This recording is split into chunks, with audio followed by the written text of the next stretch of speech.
Hello friends, आप सभी का स्वागत है मेरे इस यूट्यूब चैनल पे। और मेरा नाम है अंकित कुमार। और आज हम लोग चाइल्ड डेवलपमेंट एंड पेडागोजी के प्रीवियस ईयर के बहुत ही इंपॉर्टेंट क्वेश्चन करने वाले हैं।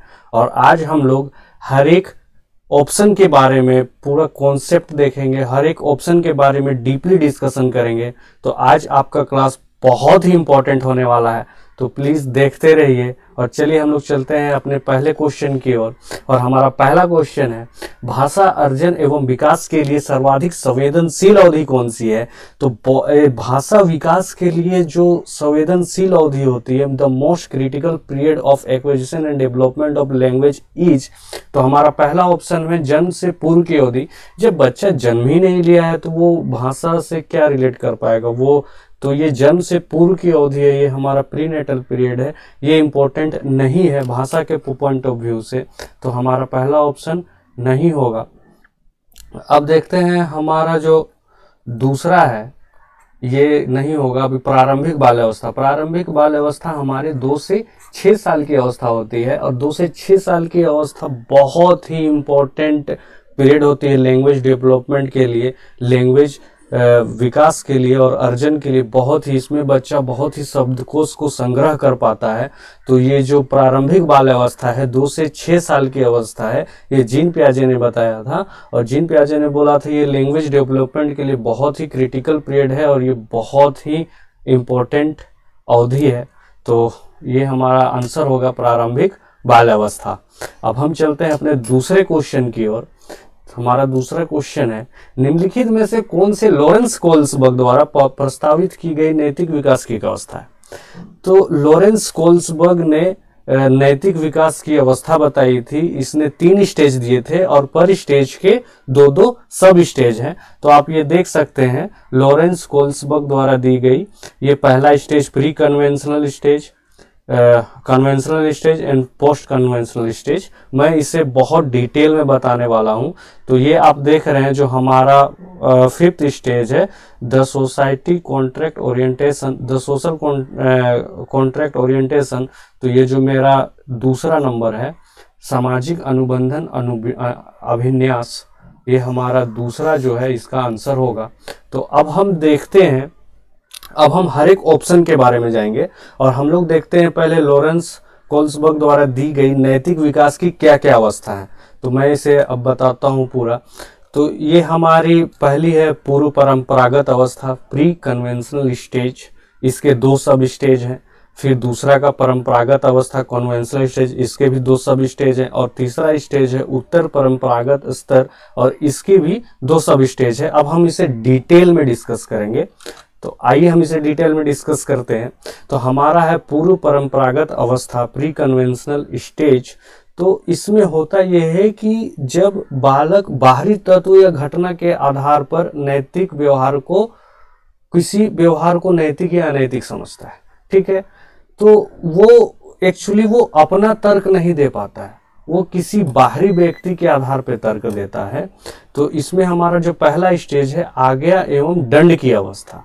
बच्चा किसी भी चीज को अच्छा या गलत वो कैसे समझता है? नैतिक का मतलब ये होता है कि आप कैसे समझोगे कि कौन चीज अच्छा है और कौन चीज गलत है। अगर हमारे लिए चोरी करना गलत है पर कोई व्यक्ति 3-4 दिन से भूखा हो और वो किसी चीज को चोरी करके खा लेता है सिर्फ अपनी भूख मिटाने के लिए, तो आप उससे शायद आप उसे गलत नहीं कह पाओगे, क्योंकि उसका मेन पर्पस था अपने भूख को मिटाना, क्योंकि वो 3 से 4 दिन से भूखा था।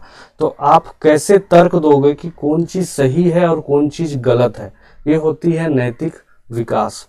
और नैतिक मतलब होता है कि कौन चीज को आप कैसे समझ सकते हो कि क्या चीज समाज के लिए अच्छा है, हमारे लिए अच्छा है, क्या चीज गलत है और इसके क्या क्या स्तर है, क्या क्या स्टेज है। तो लॉरेंस कोल्सबर्ग ने ऐसे 3 स्टेज दिए हैं और हर एक स्टेज के 2-2 सब स्टेज है। तो हम अभी पहले स्टेज के बारे में बात करते हैं। और पहला स्टेज का पहला सब स्टेज है आज्ञा एवं दंड की अवस्था।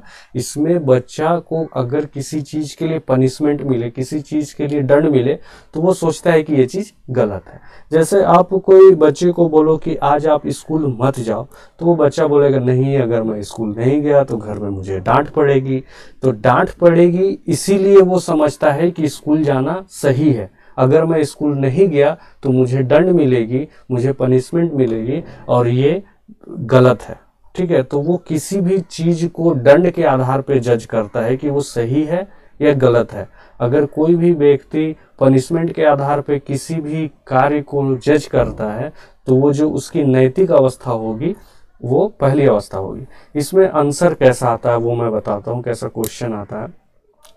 जैसे श्याम है, श्याम कोई भी कार्य को दंड के आधार पे जज करता है। वो बोलता है कि ये चीज काम मैं नहीं करूंगा तो मुझे पनिशमेंट मिलेगी।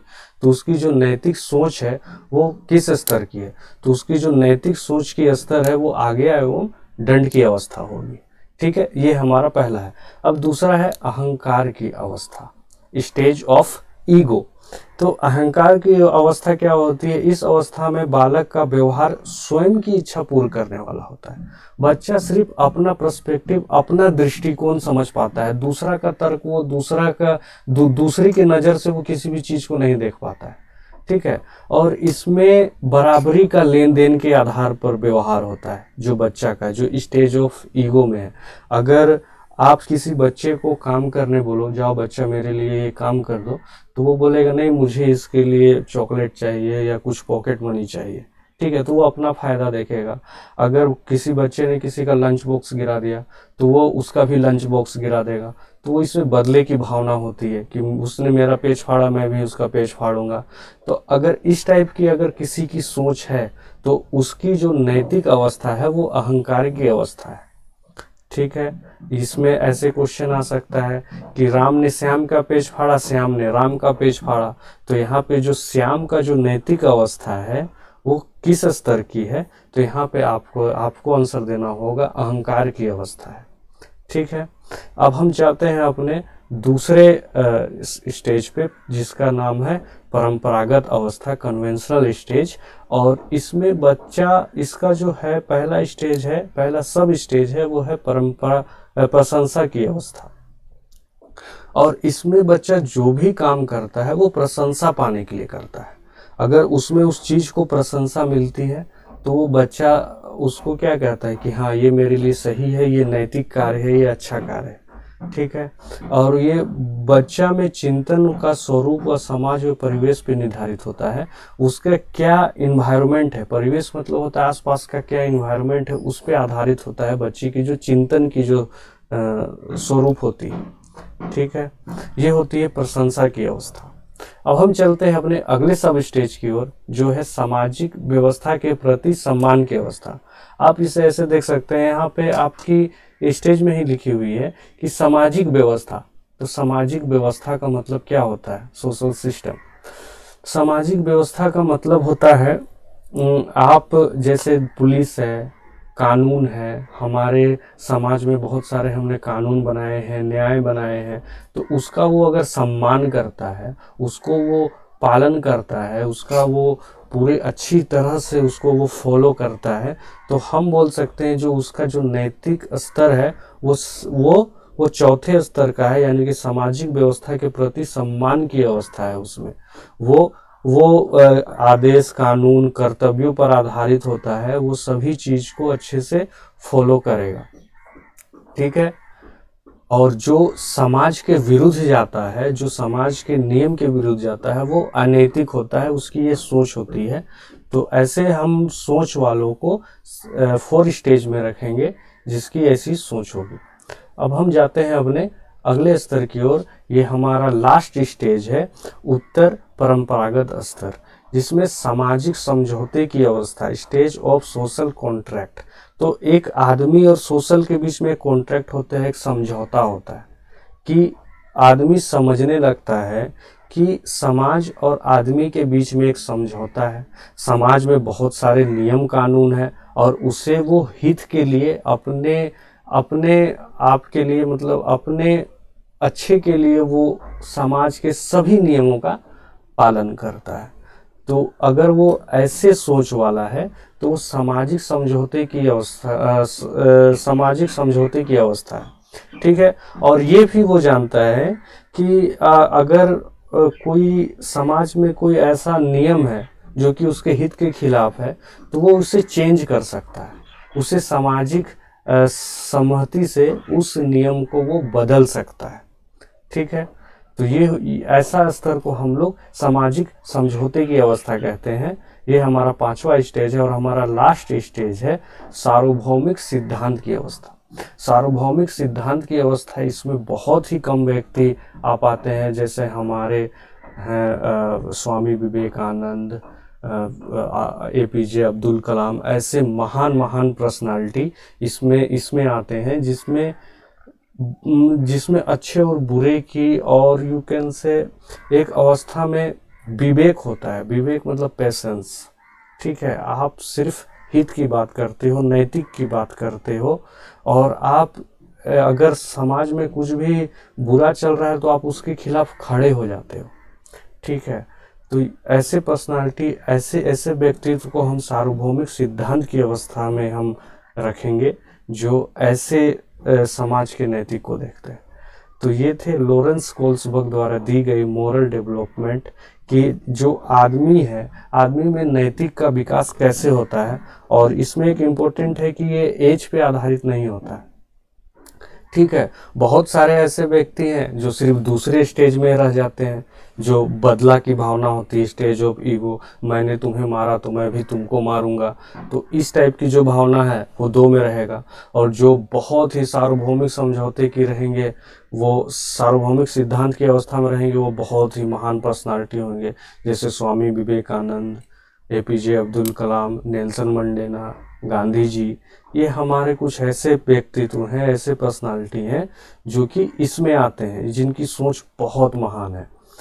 तो हम ऐसे देख सकते हैं कि एज का इसमें कुछ नहीं होता है, ये एज पे डिपेंड नहीं करता है, ये आदमी की सोच के ऊपर डिपेंड करता है, आदमी की नैतिक सोच के ऊपर डिपेंड करता है।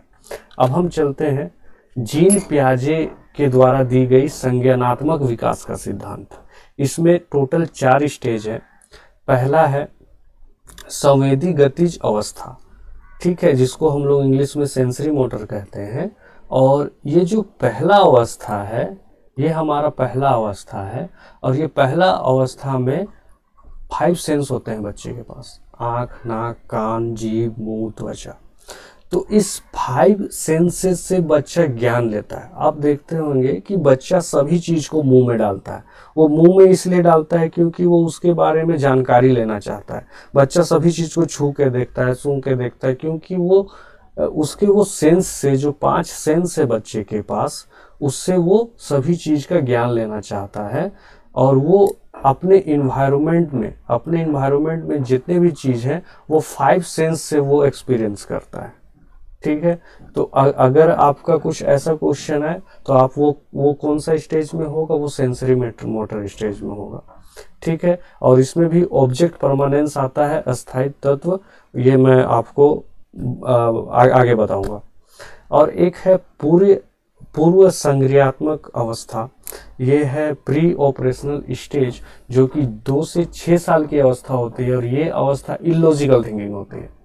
जैसे आप बच्चों देखोगे, टॉम एंड जेरी का आपने देखा होगा, तो उसमें जो टॉम है, जो कुत्ता है, वो जिस चीज से टकराता है वो वही शेप का हो जाता है। ठीक है, तो ये बहुत ही इलॉजिकल थिंकिंग है और ये बच्चे पसंद करते हैं, क्योंकि बच्चों के पास लॉजिक नहीं होता है। वो इलॉजिकल थिंकिंग के बारे में पसंद करते हैं, वो लोग ऐसे चीज पसंद करते हैं। और इसमें लैंग्वेज डेवलपमेंट होता है। लैंग्वेज डेवलपमेंट के लिए 2 से 6 साल का जो अवधि है, जो पीरियड है, वो बहुत इंपॉर्टेंट है। अब हम आते हैं अपने कॉन्क्रीट ऑपरेशनल। कॉन्क्रीट का मतलब होता है मूर्त। तो जो मूर्त संक्रियात्मक अवस्था है, ये मूर्त मतलब होता है जिस चीज को आप छू सकते हैं। जैसे ये पेन है, तो ये पेन को मैं छू सकता हूँ, पकड़ सकता हूँ, देख सकता हूँ, एहसास कर सकता हूँ, तो उसे आप बोलेंगे मूर्त। ठीक है, तो जो मूर्त चीज के बारे में बच्चा जब जानने लगे, जब लॉजिक थिंक लगाने लगे, तो उसे हम बोलते हैं कॉन्क्रीट ऑपरेशनल। तो संज्ञानात्मक विकास का मतलब ये है कि बच्चा अपना ज्ञान का कैसे विकास करता है। और जीन पियाजे के द्वारा ये एज पे आधारित होता है। ठीक है, कि इतना से इतना एज में ऐसा बच्चा सोचेगा, 2 से 6 साल ऐसा सोचेगा, और 7 से 12 साल में बच्चे की मूर्त वाली जो सोच है, उसकी जो तार्किक क्षमता है वो बढ़ने लगेगी। और जो फॉर्मल ऑपरेशन है, औपचारिक संक्रियात्मक अवस्था है, ये लास्ट स्टेज है बच्चों की। और इसमें बच्चे लॉजिक, एब्स्ट्रैक्ट थिंकिंग मतलब होता है कि बच्चे किसी के बारे में कॉन्सेप्ट, डीपली कॉन्सेप्ट के बारे में जान पाएंगे, उसकी अवधारणा के बारे में जान पाएंगे। ठीक है, तो ऐसे सोचते हैं। और आपको ये याद रखना होगा कि ये क्या क्या अवस्था है और क्या क्या नहीं है।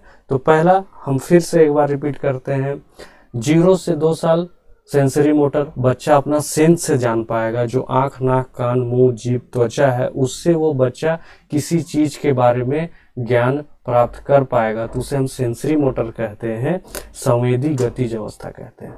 दूसरा है पूर्व संक्रियात्मक अवस्था, इसमें 2 से 6 साल की अवस्था होती है। ये लैंग्वेज डेवलपमेंट के लिए बहुत है और बच्चों में इलॉजिकल थिंकिंग होती है। ठीक है, फिर होती है कॉन्क्रीट ऑपरेशनल, कॉन्क्रीट मतलब मूर्त संक्रियात्मक अवस्था, जिसमें बच्चे कुछ मूर्त चीज जिसके बारे में छू सके, देख सके, उसके बारे में ज्ञान प्राप्त करते हैं। और फॉर्मल या औपचारिक संक्रियात्मक अवस्था वो होती है जिसमें बच्चे जो चीज को नहीं देख सकते हैं उसके बारे में भी वो कल्पना कर सकते हैं और बेसिक कॉन्सेप्ट के बारे में, अवधारणा के बारे में जानने लगते हैं। बच्चे लॉजिक थिंक लगाने लगते हैं, तर्क करने लगते हैं।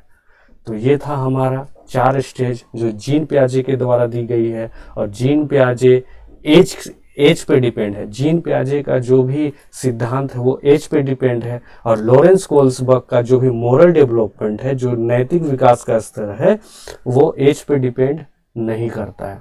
तो ये 2 चीज बहुत इंपॉर्टेंट है, आप याद रखिएगा। हम चलते हैं अपने अगले। एरिक्सन के द्वारा एक दी गई थ्योरी थी, आप यहाँ पे देखिएगा।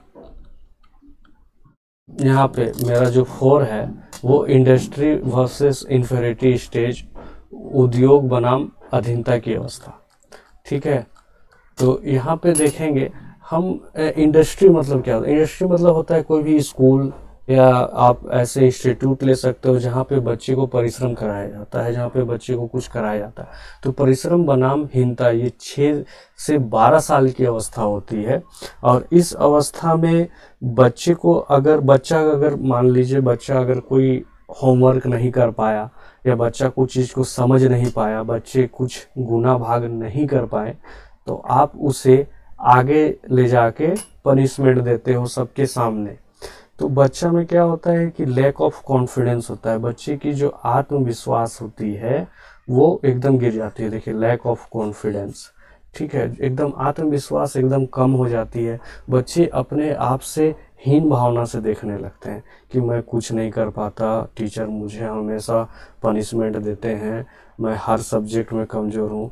तो आपको ऐसे नहीं करना है। और नेगेटिव रिस्पॉन्स मिलता है फैमिली से, ठीक है, टीचर से, और उसके जो साथी हैं, उसके जो स्टूडेंट है, उसके जो दोस्त है, उससे भी। तो बच्चे में कहीं ना कहीं हीन भावना की जन्म होने के, मैं कुछ नहीं कर पाता, मेरे में आत्मविश्वास एकदम कम है। तो आप इसको ऐसे सॉल्व कर सकते हो कि आपको एज अ टीचर बच्चे की जो कॉन्फिडेंस है उसको बिल्डअप करना होगा, बच्चे में एक पॉजिटिव वाइब डालनी होगी। बच्चे को पनिशमेंट आपको नहीं देना है। वैसे में पनिशमेंट देने से आप बच्चों के एक हीन भावना की जन्म होती है। तो आप उसे एक पॉजिटिव वे में ले जाके आप उसके रीज़न पूछ सकते हैं कि क्यों समझ नहीं आता, और आप उसकी जो अंदर की जो नेगेटिव है उसको निकाल के एक पॉजिटिव वाइब डाल के आप उसके कॉन्फिडेंस को, उसके आत्मविश्वास को आपको बढ़ाना चाहिए। उससे प्यार से बात करें, उसको सपोर्ट करें, ठीक है। क्योंकि अगर आप उसे पनिशमेंट देते रहिएगा उसकी हर एक गलती, तो उसमें हीनता की भावना जन्म हो जाती है। और ये क्या क्या करते हैं, ये टीचर करते हैं, फैमिली से होता है, और ये स्टूडेंट उसके दोस्तों से होता है, ठीक है। और ये 6 से 12 साल की उम्र में होता है। ये एरिक्सन के द्वारा दी गई थ्योरी है। एरिक्सन एक साइंटिस्ट थे जो कि साइकोलॉजी, बच्चों की साइकोलॉजी पे काम कर रहे थे। अब हम चलते हैं अपने अगले क्वेश्चन की ओर। मेरा तीसरा क्वेश्चन है, कक्षा में परिचर्चा के दौरान एक शिक्षक प्रायः लड़कियों की तुलना में लड़कों पर ज़्यादा ध्यान देता है। तो हमारे एक दो टीचर ऐसे होते ही हैं कि जो लड़कियों पे कम ध्यान देते हैं, लड़के पे ज़्यादा ध्यान देते हैं, या लड़के पे कम ध्यान देते हैं, लड़कियों पे ज़्यादा ध्यान देते हैं। तो हाँ, और ये एक दो ऐसा रहता है कि सिर्फ जो 3 ही 4 स्टूडेंट पे ध्यान देते हैं और किसी पे ध्यान ही नहीं देते हैं। तो ये लिंग के आधार पर भेद किया जा रहा है, यहाँ पे लड़का और लड़की के आधार पर भेद किया जा रहा है, जेंडर के आधार पर भेद किया जा रहा है। तो भेद मतलब होता है पक्षपात। तो आप यहाँ पे जो मेरा पहला आंसर होगा जेंडर पक्षपात। ठीक है, कि टीचर सिर्फ लड़कों पर ध्यान दे रहा है, लड़कियों पर ध्यान नहीं दे रहा है। तो ये जेंडर पक्षपात का ये एक उदाहरण है। अब हम चलते हैं अपने अगले क्वेश्चन की ओर। बच्चों में जेंडर रूढ़िवादिता एवं जेंडर भूमिका की अनुरूपता को कम करने के लिए निम्नलिखित में से कौन सी पद्धति प्रभावशाली है? तो रूढ़िवादी मतलब क्या होता है? पहले आपको ये समझना होगा कि स्टीरियोटाइपिंग मतलब क्या होता है। रूढ़िवादी मतलब होता है जो पुरानी परंपरा चलती आ रही है और वही सोच को हमने अपने दिमाग में बना रखा है कि औरत सिर्फ घर में काम करेगी तो घर में ही काम करेगी, जेंट्स बाहर जाके कमा के आएंगे तो वही कमा के आएंगे, जेंट्स घर में काम नहीं कर सकते हैं, लेडीज़ बाहर काम नहीं कर सकती है। तो ऐसे हमने जेंडर भूमिका बनाई रखी है, हर जेंडर का एक रोल दे दिया है कि लेडीज ये रोल प्ले करेगी और जेंट्स ये रोल प्ले करेंगे। तो आप इसको कैसे कम कर सकते हैं? तो आप इसको कम करने के लिए जेंडर पक्षपात के बारे में बात करेंगे कि हम जेंडर पक्षपात को कैसे समझें, जेंडर पक्षपात का कारण क्या है। तो जो मेरा पहला आंसर होगा वो सही होगा कि जेंडर पक्षपात के बारे में हमको क्लास में चर्चा करनी चाहिए और इससे समझना चाहिए कि हम क्यों करें ऐसा, क्यों नहीं करें, और क्या सिर्फ लेडीज ही सिर्फ ये काम कर सकते हैं या जेंट्स ही ये सब काम कर सकते हैं। तो आप इसके बारे में क्लास में चर्चा करके इसकी जो अनुरूपता है उसको कम करेंगे। ठीक है, अब हम चलते हैं अपने अगले क्वेश्चन की ओर। निम्नलिखित में से किस मनोवैज्ञानिक ने बच्चों को ज्ञान के सक्रिय जिज्ञासु के रूप में देखते हुए उनके चिंतन पर सामाजिक एवं सांस्कृतिक विषय वस्तु को प्रभाव दिया?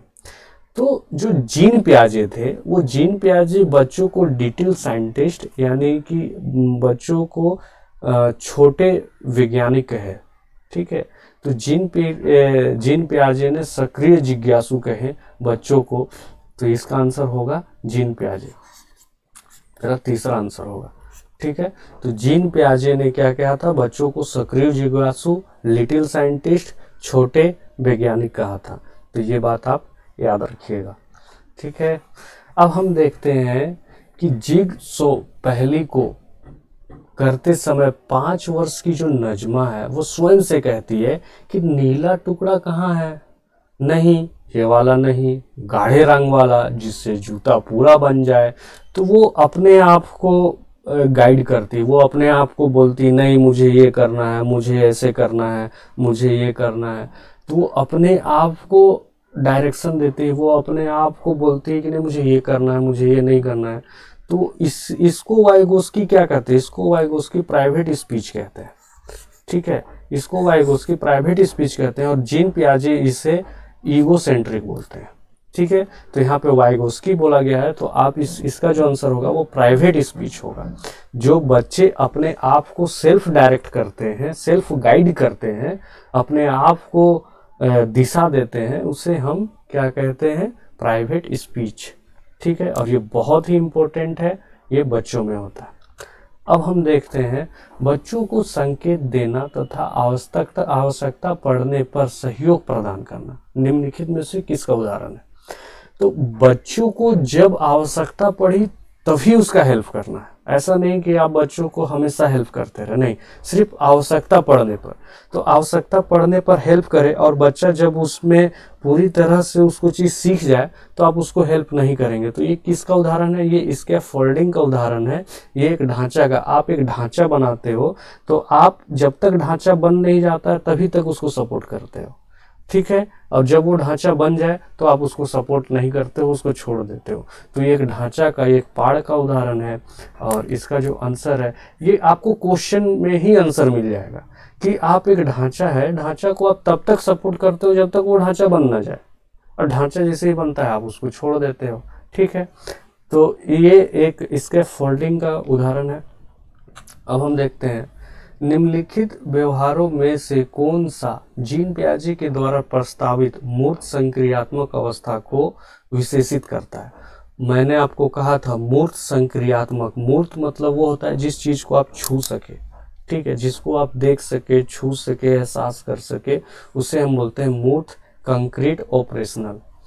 तो इसमें होता है ये कंक्रीट ऑपरेशनल में संरक्षण एवं कक्षा समावेश, ये ठीक है, ये मेरा आंसर है। दूसरा है तो इसमें हम देखते हैं कंजर्वेशन एंड क्लास इल्यूजन। तो कंजर्वेशन मतलब क्या होता है हम देखते हैं।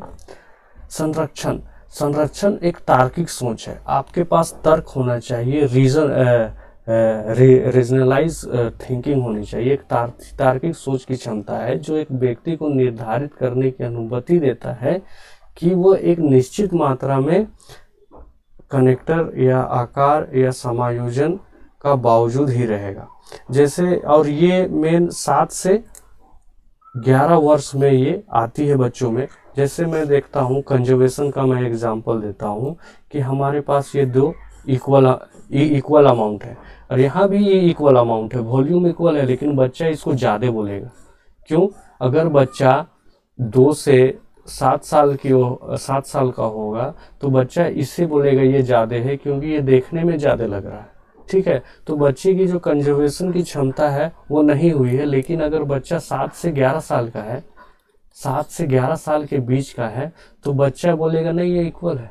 यहाँ भी देखिए, यहाँ भी 6 नंबर है, नीचे भी 6 नंबर ऑफ बिस्किट है, लेकिन बच्चा ऊपर वाला को ज़्यादा बोलेगा। ठीक है, तो और ये जब 7 से 11 साल का है तो बच्चा जान जाएगा नहीं दोनों में एक ही है। ठीक है, तो ये होता है कंजर्वेशन, ये होता है संरक्षण की सोच।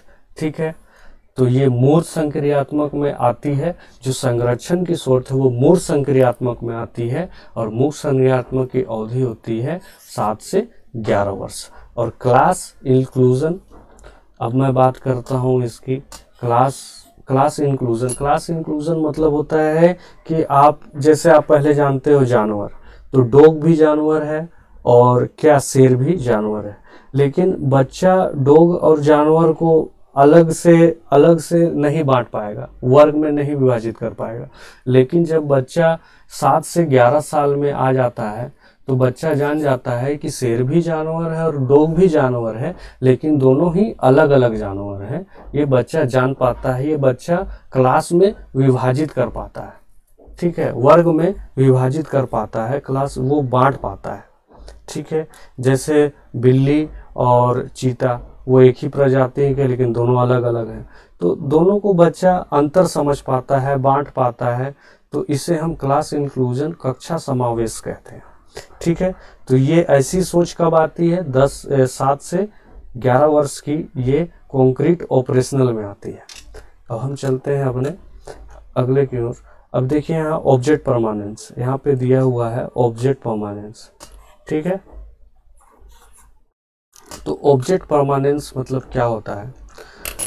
ऑब्जेक्ट परमानेंस मतलब होता है ऑब्जेक्ट अस्थायित्व, यह समझने की क्षमता कि किसी वस्तु अभी मौजूद है भले ही वह दिखाई ना दे।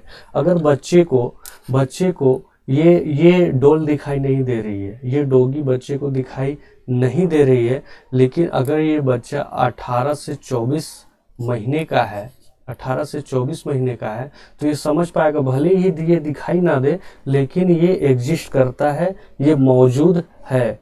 ठीक है, ये गायब नहीं हो गया। ठीक है, तो ये 18 से 24 माह में ऐसी बच्चे की सोच आ जाती है कि वो जो चीज़ दिखाई ना दे वो चीज़ दुनिया में एग्जिस्ट नहीं करेगा। ऐसा नहीं है, जो चीज़ नहीं दिखाई दे वो चीज़ भी एग्जिस्ट करेगा। जैसे ये डॉल को गायब कर दिया है, लेकिन ये बच्चा समझ रहा है कि ये एग्जिस्ट करता है।